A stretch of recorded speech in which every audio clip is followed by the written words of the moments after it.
Hello students, today we will start our chapter number 9 from Civics Economic Presence of Government. Introduction. The Indian government is committed toward the overall development of all the section of the society.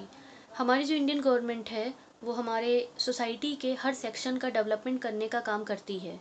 Other than its primary function, हमारी government के कुछ तो basic functions होते हैं, जैसे कि देश के अंदर लॉ एंड ऑर्डर को मेंटेन करना, हमारे देश को प्रोटेक्ट करना वॉर के टाइम पे। इसके अलावा गवर्नमेंट हमारी बहुत सारे वेलफेयर मतलब भलाई वाले फंक्शंस भी काम भी करती है। It work for the economic and social development of the country and it's citizen. हमारी गवर्नमेंट हमारे देश के इकोनॉमिक और सोशल डेवलपमेंट के लिए काम करती है, साथ ही साथ हमारे देश के नागरिकों की भलाई के लिए भी काम करती है। The planning commission was setup bye the government of India in March 1950। Planning commission को गवर्नमेंट ऑफ इंडिया ने 1950 को मार्च में सेटअप किया था, ताकि लोगों का स्टैंडर्ड ऑफ लिविंग को ज़्यादा अच्छा बनाया जा सके। स्टैंडर्ड ऑफ लिविंग का मतलब होता है स्टूडेंट, रहने के लिए हमें जिन चीज़ों की ज़रूरत होती है, जैसे कि एक अच्छा घर हो, पर हमारा खाने की अच्छी व्यवस्था हो, हेल्थ अच्छी हो, एजुकेशन हमको अच्छी मिले, तो लोगों की स्टैंडर्ड ऑफ लिविंग को इम्प्रूव करने के लिए प्लानिंग कमीशन ने मार्च 1950 गवर्नमेंट ऑफ इंडिया ने 1950 में प्लानिंग कमीशन को सेटअप किया था।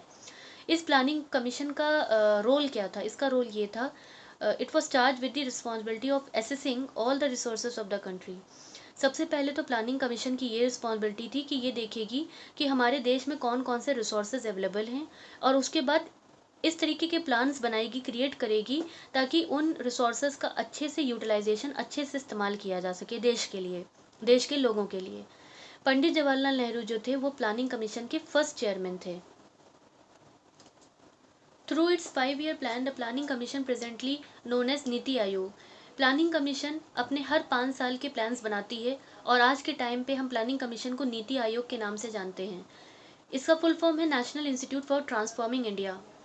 इम्प्लीमेंट्स द इकोनॉमिक प्रोग्राम, इसका काम क्या है? इकोनॉमिक प्रोग्राम्स को इम्प्लीमेंट करने का काम ये करती है, बनाने का काम करती है, ताकि देश में ग्रोथ हो सके, डेवलपमेंट हो सके, चाहे कोई भी सेक्टर हो हमारे देश का। जैसे कि इंफ्रास्ट्रक्चर है, एग्रीकल्चर है, डिफेंस है।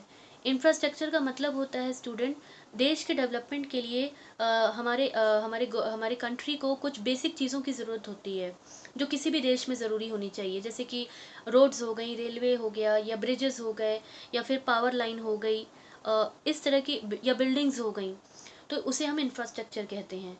तो नीति आयोग का काम क्या है कि हर सेक्टर का डेवलपमेंट को देखना, चाहे वो इंफ्रास्ट्रक्चर हो, चाहे एग्रीकल्चर फार्मिंग हो, चाहे डिफेंस हो। Infrastructural activity, infrastructural activities, the government is in charge of maintaining and developing the infrastructure of our country.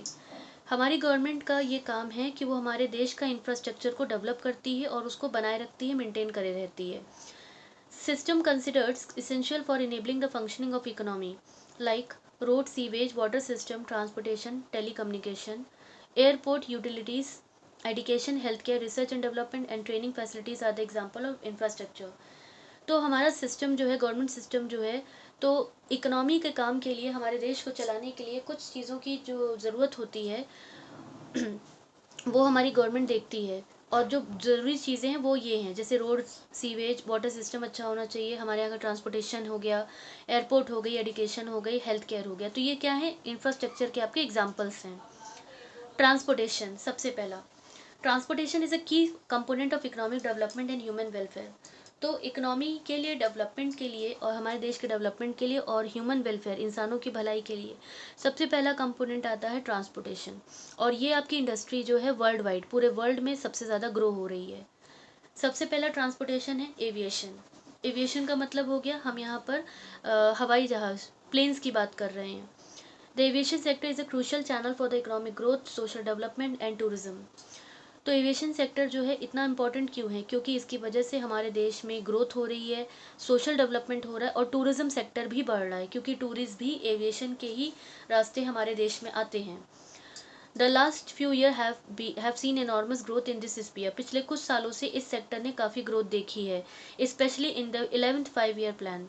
हमारी जो 11वीं पंचवर्षीय योजना थी, जो 11th 5 year प्लान था, जो कि 2007 से 2012 तक चला था, इस पीरियड में एविएशन सेक्टर ने काफ़ी ग्रोथ देखी है।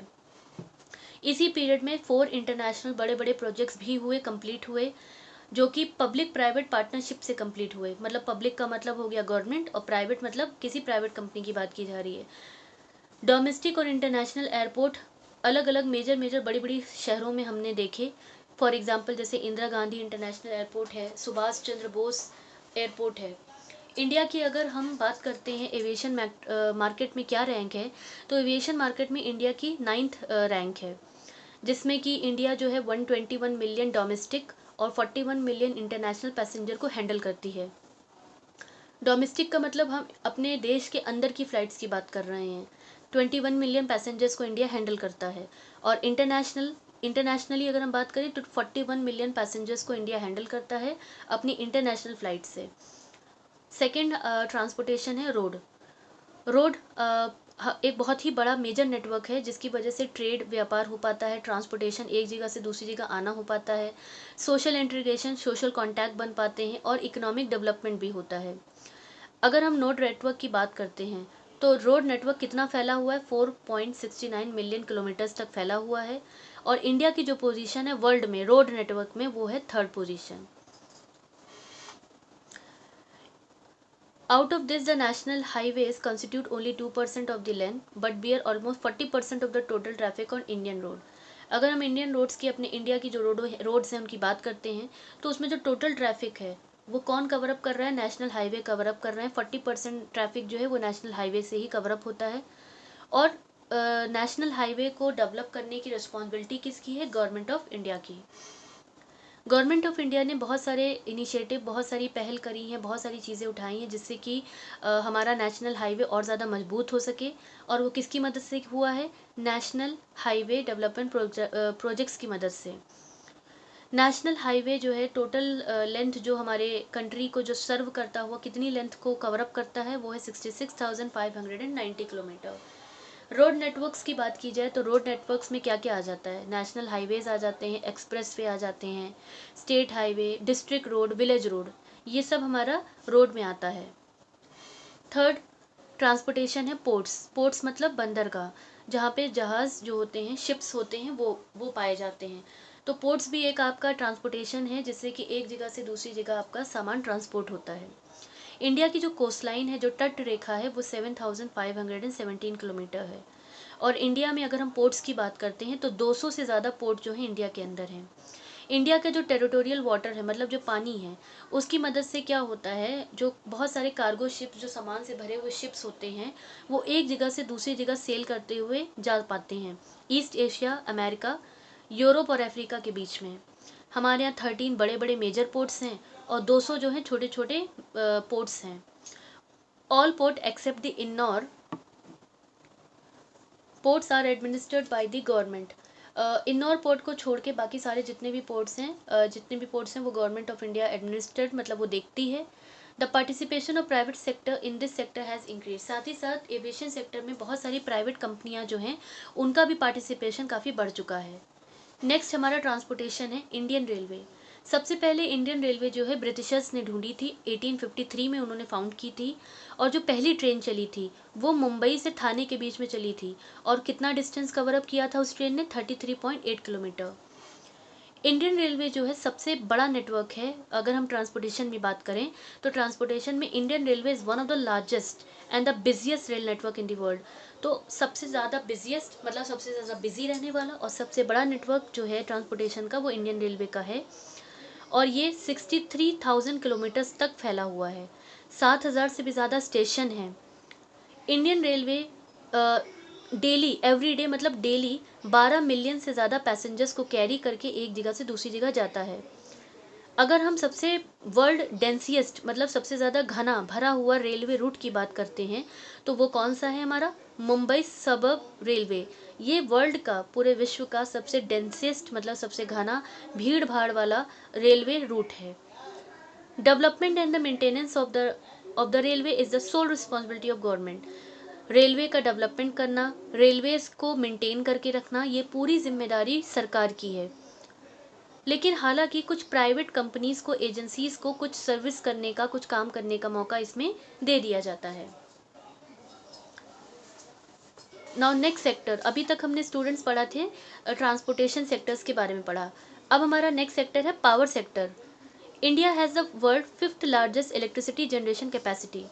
इंडिया में अगर हम वर्ल्ड में देखें तो इंडिया की जो पोजीशन है इलेक्ट्रिसिटी जनरेट करने में, बिजली पैदा करने में, तो वो पोजीशन क्या है, फिफ्थ पोजीशन है। इंडिया में हम पावर को, बिजली को जनरेट जब करते हैं तो दो तरीके के सोर्सेज से करते हैं। एक तो हमारे पास कन्वेक्शनल सोर्सेज हैं, मतलब जैसे कि जो कन्वेक्शनल सोर्सेज हैं, और दूसरे हैं non convectional sources. Convectional sources हम उनको कहते हैं जिसका इस्तेमाल जब हम करते हैं तो वो कहीं ना कहीं एनवायरनमेंट में पोल्यूशन क्रिएट करता है, जैसे कोयला, लिग्नाइट। लिग्नाइट भी एक कोयले का प्रकार होता है। Natural gases, oil, water and nuclear energy as well as other non conventional sources। Non convectional sources जो होते हैं आपके रेन्यूएबल होते हैं, जिसे आप बार बार यूज़ कर सकते हैं, जैसे विंड हो गई, सन हो गई, एग्रीकल्चर एंड डोमेस्टिक वेस्ट। तो एनर्जी को जनरेट करना, पावर को जनरेट करने के लिए दो तरीके के सोर्सेज यूज़ होते हैं, एक कन्वेक्शनल और दूसरे non convectional. Demand for electricity has been increasing at a rapid rate and is expected to increase further in the year to come। Electricity की डिमांड डे बाय डे बढ़ती चली जा रही है, और जिस स्पीड से ये बढ़ रही है आगे आने वाले सालों में भी एक्सपेक्ट किया जा रहा है कि इसकी डिमांड बढ़ेगी। In order to meet the increasing requirement of electricity, massive addition to the installed generation capacity is required। The government is working with the private company to help increase the power production। Power की production को बढ़ाने के लिए हमारी government जो है बहुत सारी प्राइवेट कंपनीज के साथ जुड़कर हमारी जो डिमांड है इलेक्ट्रिसिटी की उसको पूरा करने में लगी हुई है, उसका काम कर रही है। यहाँ तक कि गवर्नमेंट ऑफ इंडिया ने अपना एक टारगेट भी बनाया है कि 2017 तक उन्हें 10,000 मेगावाट पावर जो है जनरेट करनी है। Renewable energy is rapidly emerging as a major source of power। Renewable energy जिसे हम नॉन कन्वेक्शनल कहते हैं, उसका डिमांड जो है वो ज़्यादा बढ़ रहा है देश में। क्यों? क्योंकि ये एक तरीके से आपकी रेन्यूएबल होती है, अब हम ज़्यादा से ज़्यादा इसको बार बार यूज़ कर सकते हैं, और ये अबंडेंट क्वांटिटी में काफ़ी अवेलेबल है, जैसे सन एनर्जी हो गई, विंड एनर्जी हो गई। Wind energy is the largest source of renewable energy in India. और अगर हम बात करते हैं विंड एनर्जी की, तो विंड एनर्जी जो है वो रेन्यूएबल एनर्जी का सबसे बड़ा सोर्स है, सबसे बड़ा लार्जेस्ट सोर्स है जिससे कि पावर को जनरेट किया जाता है। हमारा थर्ड सेक्टर जो है स्टूडेंट्स, वो है इंडियन टेलीकॉम इंडस्ट्री। टेलीकॉम से समझ में आ गया होगा आपको, यहाँ पर हम फ़ोन, टेलीफोन, मोबाइल्स की बात कर रहे हैं और टेलीकम्युनिकेशन की बात कर रहे हैं। इंडिया वर्ल्ड में सेकेंड लार्जेस्ट टेलीकम्युनिकेशन मार्केट में अगर हम देखें तो इंडिया की जो पोजीशन है वर्ल्ड में टेलीकम्युनिकेशन में या टेलीकॉम इंडस्ट्री में, तो इंडिया की पोजीशन सेकेंड है। There were about 900 million telephone connection in 2013 in India. India में 2013 तक 900 मिलियन से भी ज़्यादा टेलीफोन कनेक्शन हो चुके थे। स्मार्टफोन्स के आ जाने की वजह से और हाई स्पीड इंटरनेट आने की वजह से, 3G 4G सर्विस के आने की वजह से जो टेलीकॉम इंडस्ट्री है, जो टेलीफोन्स हैं, उनकी डिमांड डे बाय डे बढ़ती चली जा रही है। Has resulted in the rapid growth of Indian market. तो इंडिया की मार्केट, जो इंडियन मार्केट है, इंडियन टेलीकॉम सेक्टर है, उसकी डिमांड इतनी ज़्यादा क्यों बढ़ गई है? क्योंकि हमारे पास स्मार्टफोन्स की डिमांड बढ़ रही है, क्योंकि हमारे यहाँ हाई स्पीड इंटरनेट की डिमांड हो रही है। पब्लिक और प्राइवेट कंपनीज दोनों ही हमें इस सेक्टर में काम करने को दिखने को मिलेगी, जो कि बढ़ी हुई डिमांड को मीट करने के लिए काम एक साथ कर रही है। That's for today. Thank you.